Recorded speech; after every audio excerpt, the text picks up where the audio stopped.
vanhu pavanofanira kunzwisisa handina kumbobvira ndataura kuti Ngozi ngaisaripe uye handina kumbotaura kuti Ngozi ngaiende pambudzi kana pamuti. Mushonga weNgozi kuiripa, asi Ngozi kana ichitariswa inotariswa kuti ingozi ipi, nekuti ngozi dzine mipanda yakasiyana. Tine kungozi tine watinoti mweya wekaranda, mhepo yemukarati, ngozi yakapondiwa, dzakasiyana. Saka kana taakudhila nenyaya yaMandi tinotanga tatarisa kuti ngozi inonzi ngozi yei. Ine chinangwa chenyaya yembiya yavakambonzwa yandinoita yekuti ndakagadzika mbiya ndakaisa ruoko muroyi wemunhu anobuda mumbiya, uye nyaya yavafambira yekuda kuziva kuti munhu akaponda here inobuda futi mumbiya umu.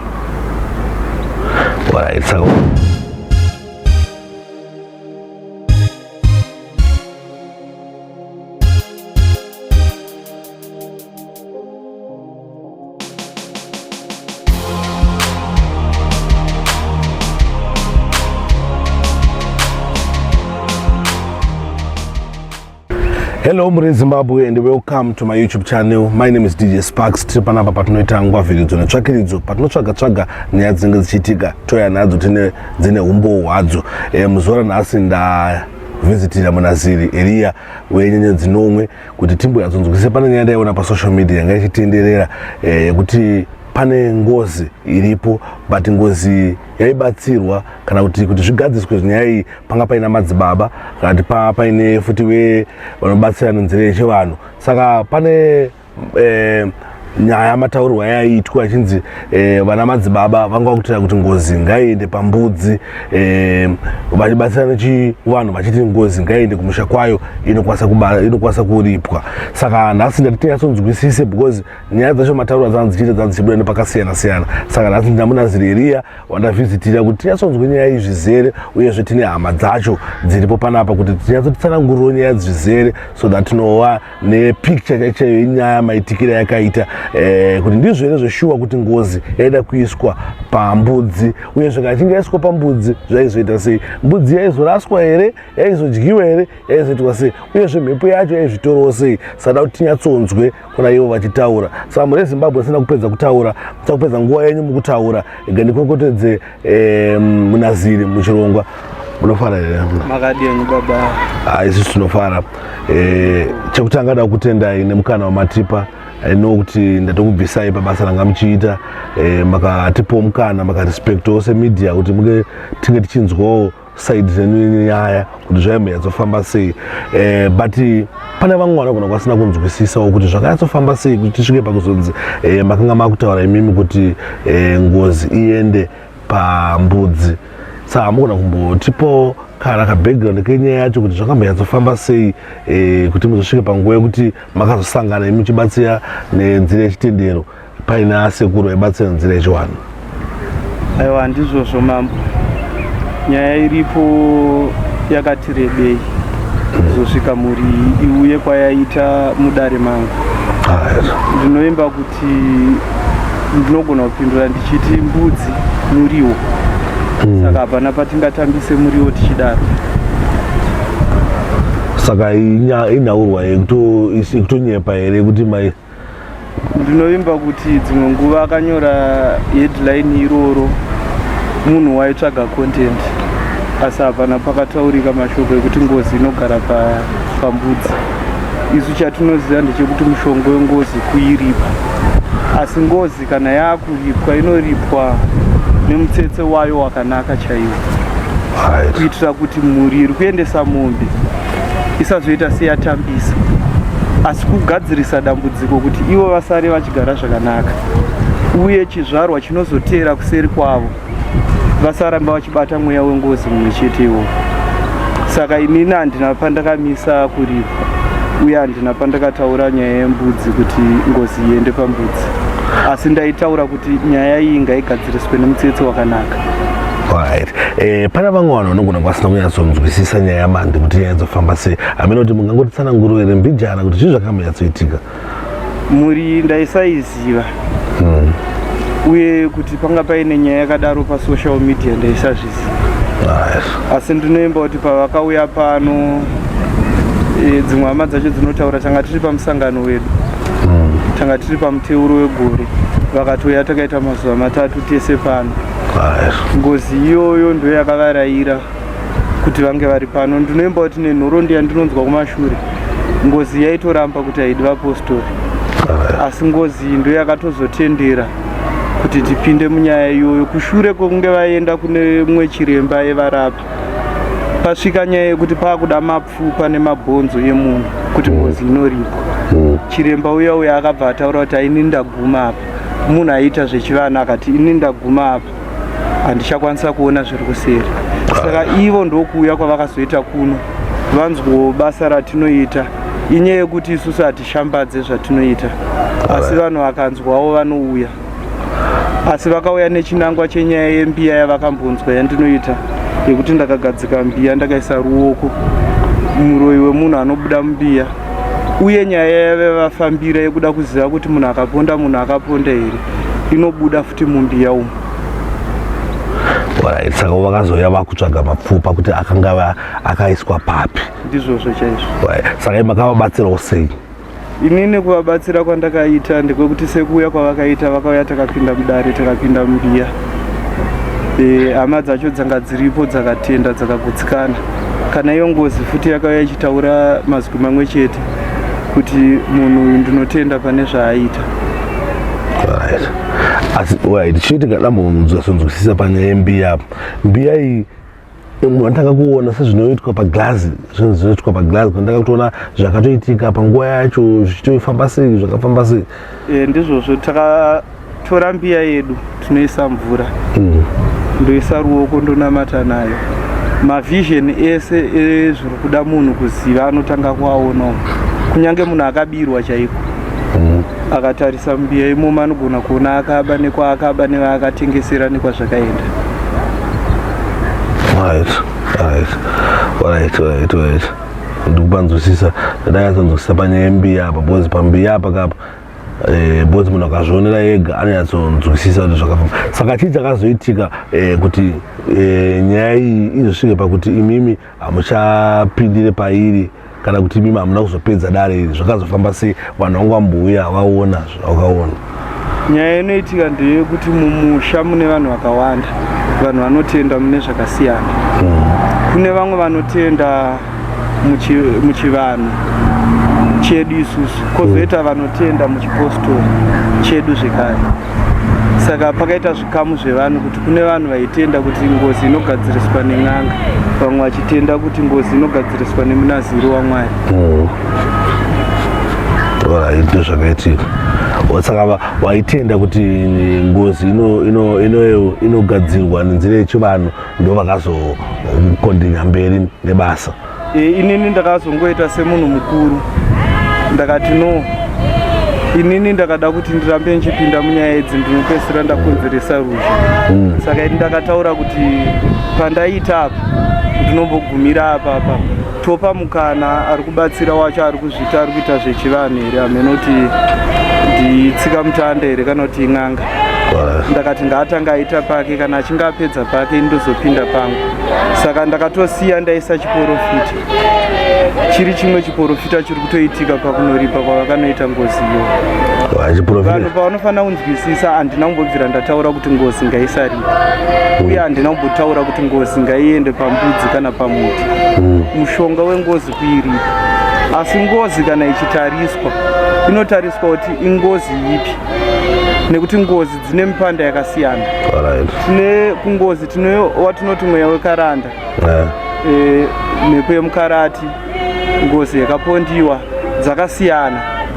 Saka kana taakudhila nenyaya yaMandi, tinotanga tatarisa kuti ngozi inonzi ngozi yei uye inogadziriswa nenzira ipi.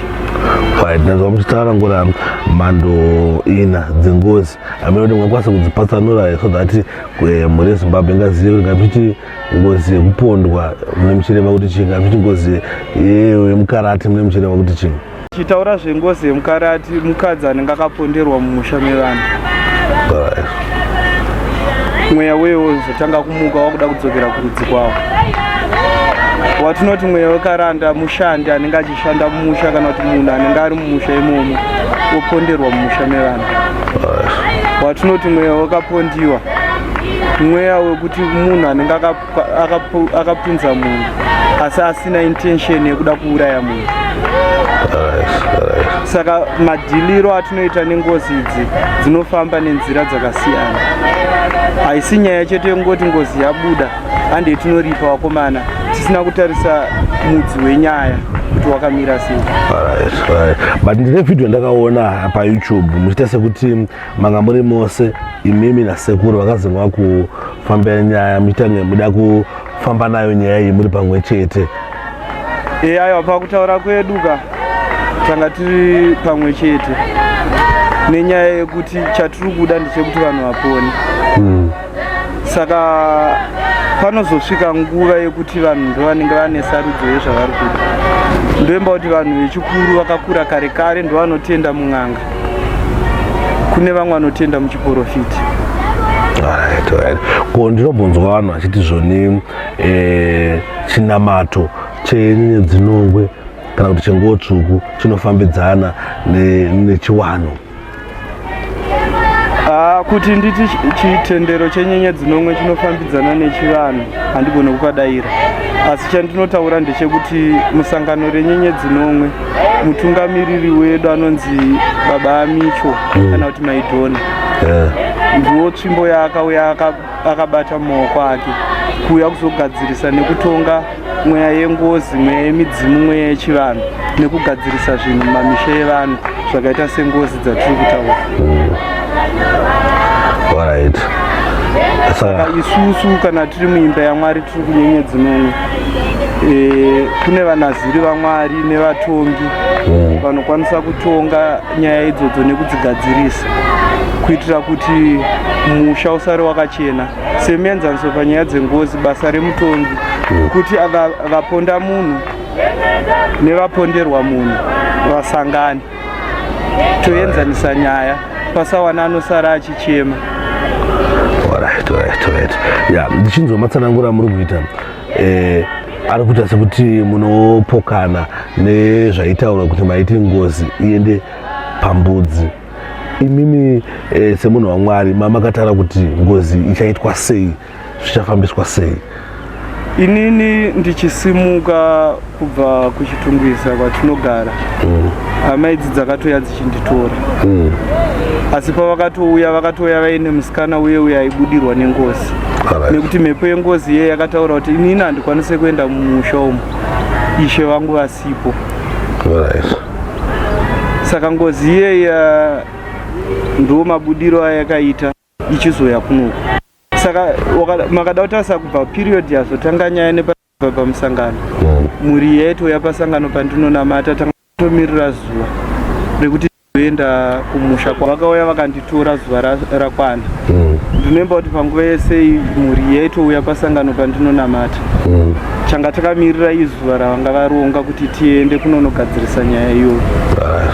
Mukomana ari kupomedzerwa Mhosva inini handisati ndasangana naye uye handisati ndamuona, asi sekutaura kwavo vaitaura kuti mhuri yese inenge yakaungana kusanganisa mukomana iyeye. Saka chinangwa changa ndasumukira inini ndichienda changa chiri chekugadzika mbiya. Iye aripo, vanhu vese varimo, tarisa mbiya. Kana pane chakaipa chakaitika chobuda mumbiya, ipapo ndo patinozotanga kuronga manje kuti ngozi inogadziriswa sei, nekuti musoro wenyaya ungori wekuti munhu ari kupomedzerwa Mhosva, ari kuramba Mhosva yake. Asi inini pandiri kana munhu aine Mhosva ndinokwanisa kuzviburitsa kuti munhu yane Mhosva, kana asina Mhosva ndokwanisa kuzviburitsa. Saka changa ndakatomirira neshungu dzanga dziri mumwoyo mangu dzanga dziri dzekuti iye wacho ari kupomerwa Mhosva neavo gara pambiya, ndoita zvandinoita votarisa mbiya. Kana akaponda munhu panotobuda mavhizheni iwayo ekuponda kwaakaita munhu nemapondero aakaita. Muri yese iripo, wese anoda kuona mbiya achiona mbiya imomo, hapana anosarudzwa kunzi uyu nauyu ngaaone. Saka pawei yangamati imimi ngozi iripwe nayo kana zvitange zvaitwa nezvekutanga vanhu vatanga vamboona vanhu vatange vaona mumbiya, kana vaona mbiya ndopatakubuda neanza yekuti takuchifamba sei uye takuchiita sei. Woziya munhu wacho. Saka isusu tichisvika kwaMutoko tichibva kuHarare ndakatouya ndine mhepo yeNgoziyo. Asi pane shoko rakauya kuti pane vamwe vanoita zveun'anga here tsika mutanda variko. Saka inini hangu ndandakataura kuti hazvina chakaipa kana vanhu vakangoungana tinongonosangana ipapo, iye anoita pake ndoita pangu, zvosarira kuvanhu kuti vada kuteedza nzira ipi. Saka inini handina kuzosvika pakupiwa mukana wekuti tisvike pambiya. Chandakakwanisa kuita kuisa chiporofita chine vanhu vandakaporofita nemazita andakaporofita nezvandakataura kuti kana mataura kuti muri kuenda kwamuri kuenda, handina kuona mweya uyu maugadzirisa, nekuti pandati tinotarisa kuti munhu akaponderwei. Kana ivo vachiti munhu akaponderwa kuti paitwe business, zviri kutaura kuti pane chikwambo. Saka munoendesa Ngozi sei ipo paine chikwambo? Uye chinhu chinonzi chikwambo chinhu chinoshanda nemweya wemufi. Saka imimi Ngozi yemufi munoiendesa sei iyo iri muchikwambo? 1. 2. Kana ngozi dzichiripwa kana kuti chivanhu chichiitwa, tinotarisa mwedzi watiri kuita nyaya iyoyo, kuti mwedzi iwoyo unotitendera here kuita chivanhu. Tinotarisa kuti nguva yavakasumuka mwedzi wambudzi hauitwe chivanhu. Watinoti mbudzi hatitarise karenda yedu yakagadzirwa nevachena yekuti mwedzi watanga nhasi. Aiwa, hausiriwo mwedzi unotariswa. Kuchivanhu chedu chinotarisa pane mwedzi. Handi munoona mwedzi weoya paunenge wakagara ndo panotaura kuti tamuna mbudzi, kwete kuti karenda. Saka mwedzi panga wakagara waisatotendera kuti paitwe chivanhu ichocho. Saka mukaenda kwanoripa katozobvunza family, I think tikonazonzwa kufamily kuti chii chakazoitika after wabva kunoripa. Aiwa, zvakaitika uko ndoimba kuti ivo vakaenda ndo vanokwanisa kutsanangura. Asi inini ndine zvimwe zvandakaprofita zvandakatofonerwawo nchinzi zvaakuitika. Sechini chekutanga amai vemwana aibudirwa nemhepo iyi vakaisirwa poison vari muchipatara. 2. Musikana aibudirwa nemhepo yeNgozi yeyi akadzoka futobva achitanga kutaura nechikwambo cheche chandaivabvunza mubvunzo wacho. Izvezvi mwana uyu ari kutotaura nemhepo yechikwambo. Saka inini ndo pandaitaura kuti ndine dombo rimwe chete, asi dombo iri rinopfuura shiri 10 nguva imwe chete. Taida kuti tichibva tagadzirisa nyaya yehurombwa, nyaya yeNgozi, musha usara wachena wajeka. Saka zvinhu zvatakaprofita ndo zvaakuita. Ndine vhidhiyo yandaiona futi Mhosva vakaenda ikoko pamaiti zvinhu zvakasagadziswa zvakanaka. Taona muna December muchiti makwana kakofinga kene sitiranganya on the love ranzi love here. Mamwe mazita acho tinge tichiprofita hatizozvibata, asi ndakaprofita mazita andakaprofita. Ndakaona vhidhiyo yandanganyonzi pane kanzi love, then muna John Mtizi vanhu vatori kwenu. Saka inini ndakaona rufu, asi kune vamwe vakachema vakati Tenzi, hatingatendere vanhu kuti vafe nekusaziva. Ndakati aiwa ndazvinzwa. Saka chatikangonamata ndechekuti timbokamura rufu, asi zviratidzo zvekuratidza rufu rwandakaprofita nemakomba andakaprofita vanofanira kusangana nazvo kuti vatende kuti ndaiprofita chokwadi. Zvinhu zvandakaprofita ndaisafungidzira, uye kana ndichiprofita handifungidzire, ndinototaura chinhu chiri kutaura Mwari wangu mandiri. Saka izvi zvinovimba kuti makanamata zvokuti hapana rufu rinogona kuitika. Aiwa, munamato zvedu takanamata wokumbotonhodza nyaya dzese, nekuti takatotarisa wacho akaisirwa poison aifana kufa. Enezvi kumusikana uyu hakusisina kumira zvakanaka. ndakatonzwawo rimwe shoko musi unono achinzi akatumirwa vanhu here ikoko.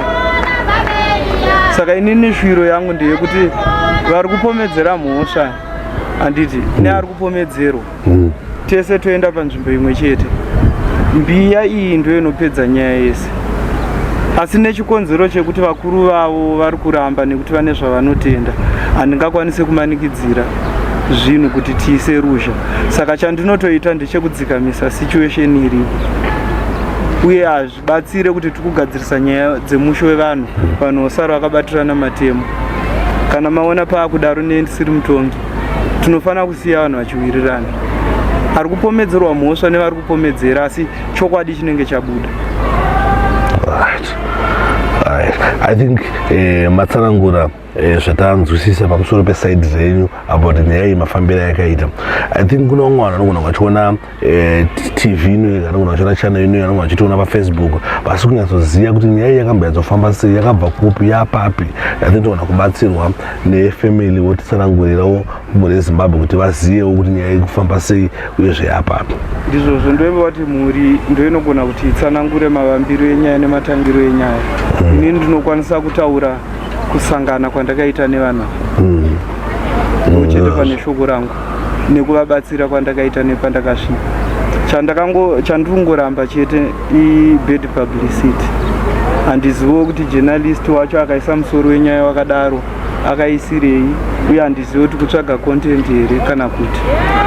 Asi ini chandoziva hangu ndechekuti basa rangu ndinongoriita rakadaro.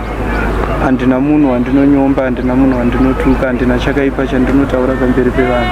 Nekuti chikonzero chikuru ndechekuti mhuri irarame zvakanaka, uye mhuri isanganowo nerugare neupenyu hwakanaka. Takatarisa munyika umu mune ngozi chaidzo dzimwe dzakaparwa nematateguru dziri kuramba dzichidzoka. Inyaya yekuti vakagadzirisa vanenge vasina kugadzirisa nenzira chaiyo. Sezviri kuita mhuri zvinhu izvi vanofanira kuziva kuti havasi kugadzirira ivo, vari kugadzirira ivo nechizvarwa chinoteera. Saka inini ndine rudo nechizvarwa chinoteera kuti chizotongerwa mhosva yadzo, kwete kuti mhosva yakaparwa nevakatanga kwete. Amungapo mhuri yeZimbabwe kana tiri kupedzisira but before musamba mashoko enyu, imimi maybe kana vamwe vanonga vachizoonawo munobvunza kumbotipo nhamba here, sinzi mamuchitaura kuti hamuite publicity kune zvamunobata. Hamene kuti vanonga vachida kuzokubatai vanouya panapa vanofamba sei, Ngozi mhuri yeZimbabwe vanokulandira sei? Ndotaura ndichiti kuita kwandinoita basa rangu handifambe nekamera. Kana makatarisa futi kana mamwe maposti angu epapeji ndeye vanhu vachinamata, kwete kuti basa randinoita. Saka inini handikwanise kutaura kuti ndinogona zvakati. Asi anenge angonzwawo mwoyo wake kusununguka anouya pasangano patinonamata, ndoimba kuti imi mafamba mapasvika, vanongodhari kuti wasvika pasangano, hapana chakaipa. Kuchitungisa kunokwatira. Aiwa, ndoda kutendai nenguva yenyu nezvamataura. Hamene kuti mungaite mashoko amungade kusiyirawo mhuri yeZimbabwe tisati tavhara zvinhu. Inini hangu chandinokwanisa kuti nditaure kumhuri yeZimbabwe ndechekuti tiri vanhu vakaberekwa, uye tine magariro, tsika neunhu. Saka zvitendero zvinonamata vanhu hazvifaniri kubvisa magariro, tsika neunhu. Isusu tiri vanhu vatema, tinofanira kukoshesa tsika dzedu. Mutsika dzedu ndo mune rukomborero rwaMwari. Takateedza tsika dzedu, ndinoemba kuti Mwari anotiitira nyasha. Chandinotongonamata ndechekuti vanhu vatema vanofanira kubviswa pfungwa yavakaiswa nevarungu. Nyaya iyi tichazoitaurawo zvedu kune imwe nguva. Asi imimi mambo muchikura, Mambo Sparks, maitofunga kuti Jesu murungu kai? Nhasi ndinofunga kuti Jesu akazvarwa ari mbodhi yemaJews. Nenyaya yekuti kumakereke kunonamata vanhu kwakaita sekumaRoma, kumaAnglikeni, kunoiswa munhu uyeuya murungu uya netumaso twebhuruu bhanzi ndiye Jesu. Saka vanhu vanofanira kubviswa pfungwa yekuti chitendero chemhiri uko ndo china Mwari, uye zvitendero zvatiri kunamata muno mazvina Mwari. Muno munyika mune zvitendero zvinotokudza nekuremekedza Mwari neakatisika. Saka isusu ngatisarase tsika dzedu nekuda kwezvitendero zvinouya. Izvezvo wakanzwa kuti kwafafata weAnglican kana wekupi kunze kwenyika uku, unogona kutoona vanhu vanotobatanza mari kuenda kunonochema fata wechirungu. Ko kunoku kwakanzi kwafa munhu mutema, vanombokwirawo ndege rekuuya kunoku kuzoonawo kuti munhu mutema afa. Ndinobvunza bvawo imi munotendera kuti Jesu Kristu mwanakomana waMwari akafa akamuka? Ndochokwadi, Jesu mwana waMwari uye akaurayiwa akapondwa akamuka sezvakanyorwa. Asi chandinokonana nacho munhu uya ane maziso ebhuruu, uye waita ane mafirimu atakaona tichikura. Aiwa, zvisirizvo. Awa, ndinotenda hangu, ndinotenda mutongi netime yenyu yamasiya zvakamuchiita, makatipawo mukana, makatiremekedza samajournalist kuti uye tichibvunzawo kuti muri Zimbabwe inyatsonzwisisawo saidi renyu kuti zveshuwa mbaida kuti ngozi iitwe sebozi. Tinotenda kuti ngozi inofana kuripwa. Bakuna umwe anongotenda kuti takangoti nezita raJesu ngozi iya inobva yangoenda. Aiwa, matendero avo. Asi ngozi inonzi ngozi yemukarati. Saka ngozi iyoyo ine maripirwo ainoitwa nezvinofana kuitwa kuti nyaya ifambe zvakanaka, mweya uyu usarambe uchidzoka uye chikwambo chapo chisarambe chichitaura. Ndizvozvo. Aiwa, tinoda kutendai. Tingatore time yakawanda ndinoda kumboda kumbonzwa hangu kufamily kunzwa kuti zvakamba zvafamba sei uyezve nyaya yapapi kuitira kuti vanhu vangove nepicture yemamiri aita zvinhu izvezvizvi. Hapana apo chakaipa. Ini ndinomba kuti rega timboendawo pasangano tinonamata Mwari. Tinotenda maita umwe neumwe wese ari kuteerera, Mwari ngaamuitire nyasha, amuropafadze. Amen. Mwari atiropafadze maoko edu, zvatinoita nezvatinobata. Amen. Vane dzimba ngadzivakwe vadzigare, vasina mabasa ngavawane, nevese vari muzvipatara ngavaporeswe. Amen. Amen. Amen. Totenda. Mune Zimbabwe tachitaura namutongi Eriya tichibvunza saidi rawo remamiriro akaita nyaya. Saka izvizvi ngatibotaura nefamily timbonzwa kuti zvizvi zvakambonyatsoitika uyezve nyaya yacho yapapi.